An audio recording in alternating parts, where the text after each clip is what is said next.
Hello, welcome to a mini vlog. ಬೆಳಿಗ್ಗೆ ಬೆಳಿಗ್ಗೆನೆ ರೆಡಿಯಾಗಿ ಎಲ್ಲಿ ಹೋಗ್ತಾ ಇದೀನಿ ಅನ್ಕೊಂತಾ ನಾನು ಹೋಗ್ತಾ ಇದೀನಿ ಬ್ಲಡ್ ಟೆಸ್ಟ್ ಮಾಡ್ಸಕ್ಕೆ. ಎವ್ರಿ ಇಯರ್ ನಾನು ಪ್ರಿಕಾಷನರಿ ಬ್ಲಡ್ ಟೆಸ್ಟ್ ಮಾಡಿಸ್ತೀನಿ. ಇದು ಮಾಡಿಸೋದು ತುಂಬಾನೇ ಒಳ್ಳೇದು. ಸ್ವಲ್ಪ ಪಿಂಚ್ ಆದಂಗೆ ಅನಿಸ್ತು ಬ್ಲಡ್ ಟೆಸ್ಟ್ ಮಾಡಿಸುವಾಗ, ಬಟ್ ಆಲ್ ಓಕೆ.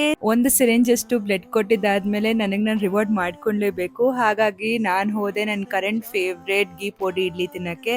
ಸೂಪರ್ ಮಸ್ತಾಗಿತ್ತಿದು. ಇದನ್ನ ತಿನ್ಕೊಂಡು ಮನೆಗೆ ಬಂದು ಸ್ವಲ್ಪ ರೆಸ್ಟ್ ಮಾಡಿ, ಹಾಗೆ ಮಧ್ಯಾಹ್ನಕ್ಕೆ ಪ್ರಾನ್ಸ್ ಕರಿ ಆಮೇಲೆ ರೈಸ್ ಮಾಡ್ಕೊಂಡಿದ್ದೆ. ಹಾಗೆ ಮನೆಗೆ ಏನಾದ್ರೂ ಹೊಸದಾಗಿ ತರಬೇಕು ಅಂತ ಅನ್ಕೊಂಡು ಈ ನರ್ಸರಿಗೆ ಬಂದೆ. ನಾನು ಆಕ್ಚುಲಿ ಬೇರೆ ಗಿಡನೇ ತಗೊಬೇಕು ಅಂತ ಬಂದಿದ್ದೆ, ಬಟ್ ಅದು ಅನ್ಫಾರ್ಚುನೇಟ್ಲಿ ಇರ್ಲಿಲ್ಲ ಇಲ್ಲಿ. ಸೊ ಹಾಗಾಗಿ ಅಲೋವೆರಾನ ತಗೊಂಡ್ಬಂದೆ. ಹಾಗೆ ಮನೆ ಬರುವಾಗ ಮೋಸಂಬಿ ಜ್ಯೂಸ್ ಕೂಡ ಕುಡ್ದೆ. ಬೇಸಿಗೆಯಲ್ಲಿ ಎಷ್ಟು ಜ್ಯೂಸ್ ಕುಡಿದ್ರು ಸಾಕಾಗಲ್ಲ. ಅಲೋವೆರಾ ಗಿಡ ಮನೆಗೆ, ಮುಖಕ್ಕೆ, ಕೂದಲಿಗೆ ಎಲ್ಲದಕ್ಕೂ ಒಳ್ಳೇದು. ಸೊ ನೋಡೋಣ ಏನ್ ಹೊಸದಾಗತ್ತೆ ಅಂತ.